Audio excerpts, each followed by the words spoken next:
Hello everyone, अध्ययन कक्ष में आप सभी का स्वागत है। आज के इस वीडियो में हम बात करेंगे लर्निंग थ्योरीज की। तो सबसे पहले हम जानेंगे कि लर्निंग थ्योरीज क्या होती हैं। तो जो लर्निंग थ्योरीज हैं ये हमें लर्निंग प्रोसेस को समझने में हेल्प करती है। मतलब कि जब भी हम किसी चीज़ को लर्न करते हैं, किसी चीज़ को सीखते हैं, तो हम कैसे उन चीज़ों को, उस नॉलेज को रिसीव करते हैं, कैसे हम उसे अंडरस्टैंड करते हैं और कैसे हम उसे रिटेन करते हैं। तो जो आपकी लर्निंग थ्योरीज हैं ये हमें लर्निंग प्रोसेस को समझने में हेल्प करती है, मदद करती है। लर्निंग थ्योरीज में हम जिन थ्योरीज की बात करेंगे वो हैं trial and error theory of learning, classical conditioning theory, insight theory of learning, operant conditioning theory and observation learning की। आज की इस वीडियो में हम जिस थ्योरी की बात करेंगे वो है trial and error theory of learning. जो ट्रायल एंड एरर थ्योरी है इसे एक अमेरिकन साइकोलॉजिस्ट एडवर्ड ली थॉर्नडाइक के द्वारा दिया गया है। इनके अनुसार जो लर्निंग है वो ट्रायल एंड एरर के प्रोसेस के थ्रू होती है। मतलब कि जब भी लर्निंग की शुरुआत होती है तो स्टार्टिंग में लर्नर बहुत सारे रिस्पॉन्सेज शो करता है, बार बार ट्राई करता है किसी प्रॉब्लम को सॉल्व करने की। तो करेक्ट रिस्पॉन्स तक पहुंचने से पहले काफ़ी ज़्यादा एरर देखने को मिलते हैं, लेकिन बार बार ट्राई करने से, बार बार ट्रायल से जो एरर होते हैं वो रिड्यूस होने लगते हैं और फाइनली हम करेक्ट रिस्पॉन्स तक पहुंच पाते हैं। तो इनके अनुसार जो लर्निंग है वो ट्रायल एंड एरर के थ्रू होती है। इसी के साथ इन्होंने कहा कि जो लर्निंग है वो स्टिमुलस और रिस्पॉन्स के बीच में जो बॉन्ड फॉर्म होता है उस वजह से होती है।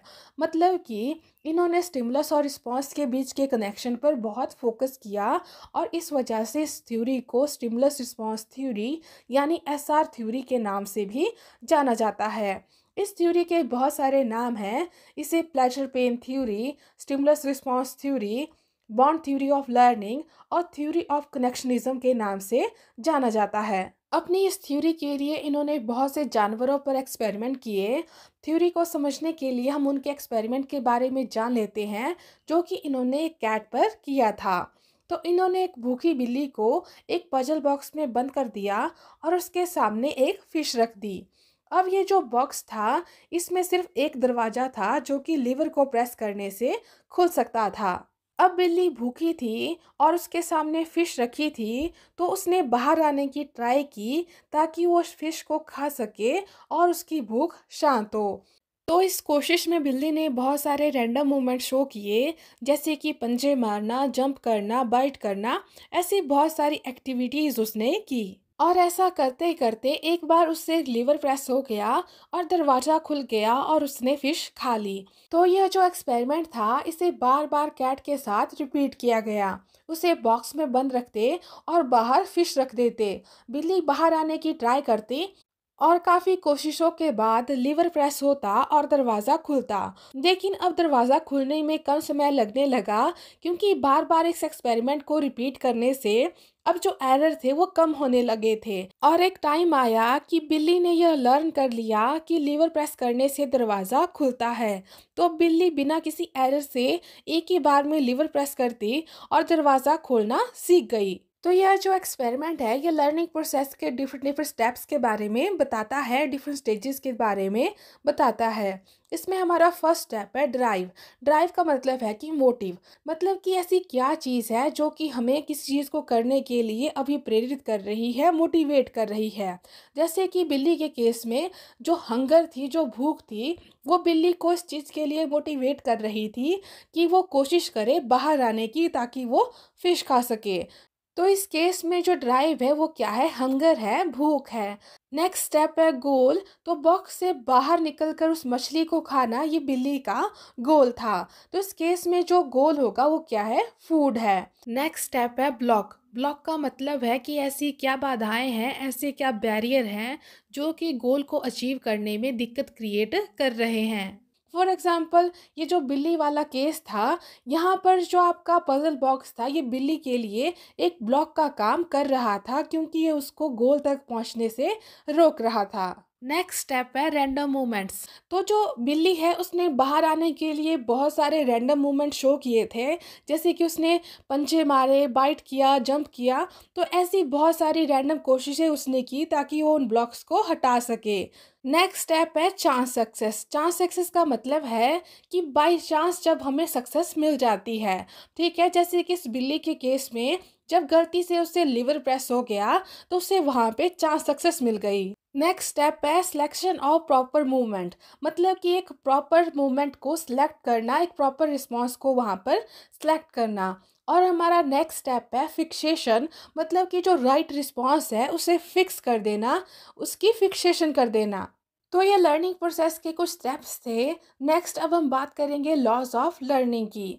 तो इस एक्सपेरिमेंट के बेस पर जो एडवर्ड ली थॉर्नडाइक है, इन्होंने लर्निंग के कुछ लॉज दिए, primary laws of learning and secondary laws of learning. सबसे पहले हम बात करेंगे प्राइमरी लॉज ऑफ लर्निंग की। प्राइमरी लॉज ऑफ लर्निंग में हमारे पास 3 लॉ आ जाते हैं। लॉ ऑफ रेडनेस यानी तत्परता का नियम, लॉ ऑफ इफेक्ट यानी प्रभाव का नियम, लॉ ऑफ एक्सरसाइज यानी अभ्यास का नियम। तो सबसे पहले हम बात करेंगे लॉ ऑफ रेडनेस यानी तत्परता के नियम की। लॉ ऑफ रेडीनेस का अर्थ है कि लर्नर कितना रेडी है, कितना प्रिपेयर है किसी चीज़ को सीखने के लिए, किसी चीज़ को लर्न करने के लिए। मतलब कि लर्नर तभी सीख सकता है जब वो उस चीज़ को सीखने के लिए तैयार हो, रेडी हो। कहने का अर्थ है कि यदि कोई इंडिविजुअल किसी चीज़ को सीखने के लिए रेडी हो, उसके मन में सीखने की अभिलाषा हो, वो इंटरेस्टेड हो, तो इस केस में जो इंडिविजुअल है वो ज़्यादा बेहतर तरीके से और आसानी से सीख पाते हैं। तो किसी चीज़ को लर्न करने से पहले जो लर्नर है वो इमोशनली, मेंटली और फिजिकली प्रिपेयर होना चाहिए, रेडी होना चाहिए, तभी उसकी लर्निंग हो सकती है। और यदि ऐसा ना हो, मतलब कि यदि लर्नर रेडी ना हो, उसमें सीखने की इच्छा ना हो, और यदि हम उसे फोर्सफुली कोई चीज़ सिखाएं, तो ऐसे केस में जो लर्निंग है वो नहीं होती है। लर्निंग इस केस में काफ़ी डिफ़िकल्ट हो जाती है, क्योंकि हम सिर्फ तभी किसी इंडिविजुअल को, किसी लर्नर को कोई चीज़ सिखा सकते हैं जब वो उसे सीखने के लिए रेडी हो, तैयार हो। तो ये जो लॉ है ये बोलती है कि लर्नर किस चीज़ को सीखने के लिए पहले रेडी होना चाहिए, तभी उसकी लर्निंग बेस्ट होती है। नेक्स्ट अब हम बात करेंगे लॉ ऑफ इफेक्ट की। तो लॉ ऑफ इफेक्ट बोलती है कि यदि लर्निंग को प्लीजेंट फीलिंग के साथ जोड़ा जाए तो लर्निंग स्ट्रेंथन हो जाती है। यदि किसी लर्निंग बिहेवियर की पॉजिटिव आउटकम होती है तो उस बिहेवियर के दोबारा होने के चांसेस बढ़ जाते हैं। और यदि ऐसा ना हो, मतलब कि यदि किसी चीज़ को सीखने के बाद सेटिस्फैक्शन ना मिले और दुख की अनुभूति हो, तो जो लर्निंग है वो डिफ़िकल्ट हो जाती है, उसमें रुकावट पैदा होती है, वहाँ पर कोई भी लर्निंग नहीं होती है। दूसरे शब्दों में हम कह सकते हैं कि थॉर्नडाइक का यह नियम रिवॉर्ड एंड पनिशमेंट की इम्पोर्टेंस को समझाता है कि यहाँ पर जो रिवॉर्ड एंड पनिशमेंट है वो इम्पोर्टेंट रोल प्ले करते हैं। यदि बच्चे को सीखने पर रिवॉर्ड दिया जाए, उसे प्रेज़ किया जाए, तो आगे उसके लर्न करने के चांसेस बढ़ते हैं, क्योंकि उसे मोटिवेशन मिलती है। और यदि लर्नर को पनिशमेंट दी जाती है तो वो डिस्करेज होता है और उसकी लर्निंग स्टॉप हो जाती है, मतलब कि वो उस चीज़ को दोबारा नहीं करते हैं। इसी के साथ जो आपके थॉर्नडाइक हैं, इन्होंने कहा है कि कभी कभी कुछ चीज़ों को सिखाने के लिए पनिशमेंट का यूज़ भी करना पड़ता है। तो जो लॉ ऑफ इफेक्ट है ये बोलती है कि यदि लर्नर सेटिस्फाइड है तो वहाँ पे लर्निंग हो रही है, और यदि वो डिससेटिस्फाइड है, मतलब कि उसको पॉजिटिव आउटकम नहीं मिल रही है, तो उस केस में कोई लर्निंग नहीं हो रही है। नेक्स्ट हमारे पास है लॉ ऑफ एक्सरसाइज। जो लॉ ऑफ एक्सरसाइज है, यह लॉ प्रैक्टिस की इम्पोर्टेंस को समझाता है कि लर्निंग में प्रैक्टिस कितना इम्पोर्टेंट रोल प्ले करती है। अब हम जानते हैं that practice makes a man perfect. तो यदि कोई इंडिविजुअल किसी चीज़ को जितना ज़्यादा करेगा, जितनी ज़्यादा उसकी प्रैक्टिस करेगा, तो उस चीज़ में उतना बेहतर बन पाएगा, उस चीज़ में उतना निपुण वो होगा। इस लॉ में दो सब लॉस आ जाते हैं, law of use and law of disuse. Law of use का मतलब है कि जब कोई इंडिविजुअल किसी चीज़ को बार बार कर रहा है, बार बार उसे यूज़ में ला रहा है, तो उस चीज़ के साथ उसका जो बॉन्ड है वो स्ट्रांग हो जाता है। तो उस चीज़ को वो लॉन्ग टर्म में याद रखता है, उस चीज़ को वो नहीं भूलता है। दूसरी तरफ जो आपका लॉ ऑफ डिसयूज़ है, इसमें यदि इंडिविजुअल किसी चीज़ को बार-बार ना करे या उसे करना छोड़ दे, तो जो कनेक्शन होता है यानी कि जो बॉन्ड है, वो वीक हो जाता है और हमारी फॉरगेटिंग हो जाती है। मतलब कि हम उस चीज़ को भूल जाते हैं। कहने का मतलब है कि जब तक किसी चीज़ को हम बार-बार यूज़ में ला रहे हैं, उसका यूज़ हो रहा है, वो प्रैक्टिस में है, तब तक हमें वो चीज़ याद रहती है।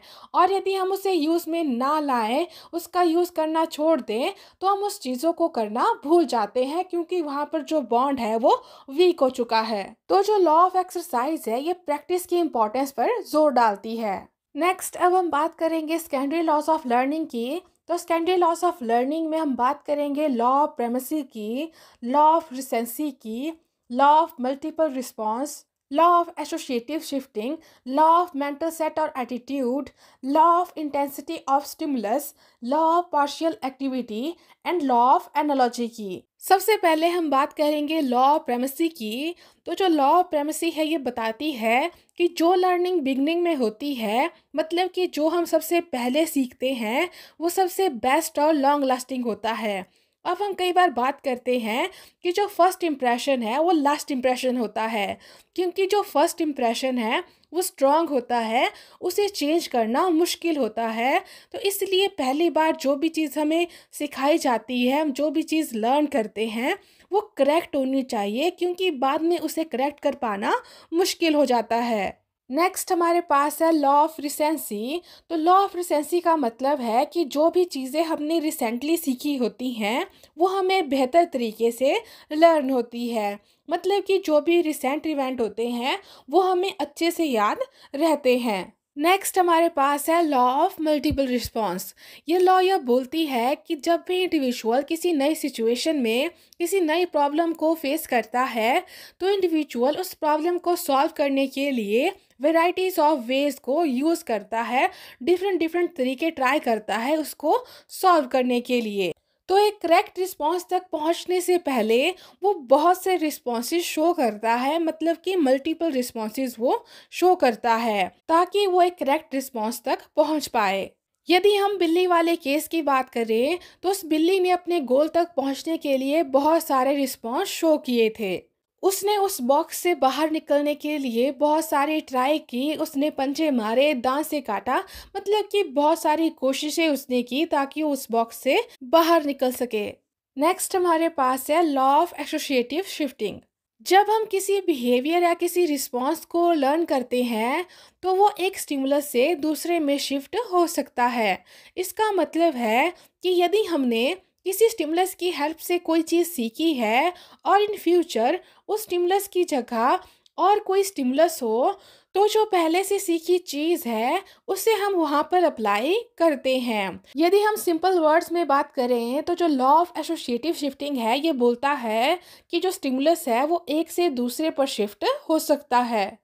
कहने का मतलब है कि यदि हमने किसी एक स्टिमुलस से कोई चीज़ सीखी है और कल दिन को उस स्टिमुलस को चेंज कर दिया जाए, उसकी जगह कोई और हो, तो हमने जो पहले रिस्पॉन्स सीखा था वो वहाँ पर भी शो हो सकता है। नेक्स्ट लॉ है लॉ ऑफ मेंटल सेट और एटीट्यूड। यह लॉ ये बोलता है कि लर्नर उस चीज़ को ज़्यादा बेहतर तरीके से सीख सकता है जिनके प्रति उनका मेंटल एटीट्यूड सेट हो। मतलब कि यदि उनका किसी चीज़ को लेके पॉजिटिव एटीट्यूड है, तो उस चीज़ को ज़्यादा बेहतर तरीके से और आसानी से सीख सकता है। फॉर एग्ज़ाम्पल, कोई इंडिविजुअल है जिसका क्रिकेट में कोई इंटरेस्ट नहीं है और हम उसे जाकर बोलें कि जाओ आप क्रिकेट सीखो, ठीक है। अब उसकी कोई इच्छा ही नहीं है क्रिकेट सीखने की, उसे उसमें कोई इंटरेस्ट नहीं है, तो वो कैसे उस चीज़ को सीखेगा। और दूसरी तरफ कोई ऐसा इंडिविजुअल है जो कि क्रिकेट का बहुत ज़्यादा शौकीन है, वो क्रिकेट सीखना चाहता है, तो उस केस में जो ये पर्सन होगा वो ईज़िली आसानी से क्रिकेट सीख सकता है।